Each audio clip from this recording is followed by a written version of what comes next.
MD Shafiqul বাহার আপনি লিখেছেন, সিজদাতে চোখ খোলা নাকি বন্ধ রাখতে হয়? সিজদাতে চোখ খোলা রাখবেন নাকি বন্ধ রাখবেন? উত্তর হলো, সিজদা এবং পুরো নামাজ জুড়েই চোখ স্বাভাবিকভাবে রাখাটাই হলো সুন্নাহ। কারণ নবী করিম সাল্লাল্লাহু আলাইহি ওয়াসাল্লাম চোখ বন্ধ রাখার কোনো নির্দেশ দেননি বা তিনি রাখতেন বলে কোনো প্রমাণ নেই। বাট কেউ যদি চোখ বন্ধ করলে তার মনোযোগটা একটু বেশি থাকে, তাহলে তার জন্য জায়েজ আছে। অতএব এটা সিজদা হোক আর দাঁড়ানো হোক, একই কথা প্রযোজ্য হবে। যে সিজদা গেলে আমি চোখ বন্ধ করলে খুব বেশি মনোযোগ হয়, ওকে, বন্ধ রাখতে পারেন আপনি।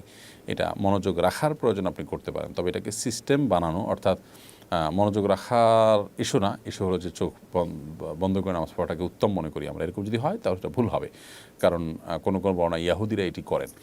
হ্যাঁ, মনোযোগের প্রয়োজনে যদি হয় তাহলে সেটা তো ভিন্ন একটা যৌক্তিক কারণ, ভ্যালিড কারণ আছে, সেই কারণের ভিত্তিতে আপনি চোখ বন্ধ করে নামাজ পড়তে পারেন। শরিয়া আইন নিয়ে পক্ষে বিপক্ষে অনেক কথাবার্তা চলছে।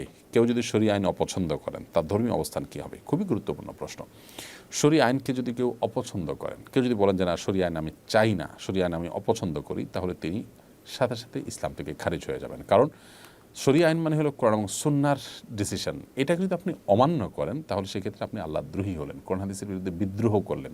যেটা আপনার অন্তরে যে অবস্থান করছে ঈমান, আপনি যে ঈমানের দাবিদার, সেই দাবি থেকে আপনি সরে আসার নামান্তর। অর্থাৎ আপনি একটা রাষ্ট্রকে স্বীকার করার কথা বলেন, কিন্তু সে রাষ্ট্রের স্বাধীনতা, সংবিধান, সে রাষ্ট্রের কোনো কিছু আপনি মানেন না, সীমানা কিছুই মানেন না।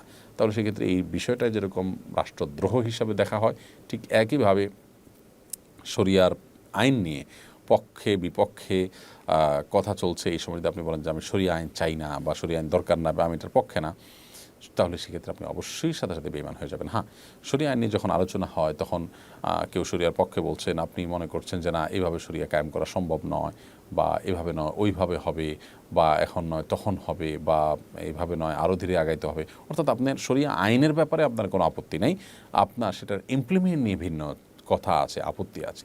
সেটা যদি হয় তাহলে আপনি ইসলাম থেকে খারিজ হয়ে যাবেন না, কিন্তু সেটাও মনে রাখতে হবে যে আপনার নিয়তের মধ্যে যদি হয় শরিয়া আইনকে অ্যাভয়েড করা, তাহলে সেক্ষেত্রে আল্লাহর খাতে আপনি নিজেকে মুসলমান মনে করার কোনো কারণ থাকতে পারে না। এই জন্য আমাদের চিন্তা করতে হবে যে এই জাতীয় বিষয়গুলোতে একজন মুসলিম হিসাবে খুব দায়িত্বশীলতার সাথে মন্তব্য করতে হবে। আল্লাহ তাআলা আমাদের সবাইকে সেই তৌফিক দান করুন।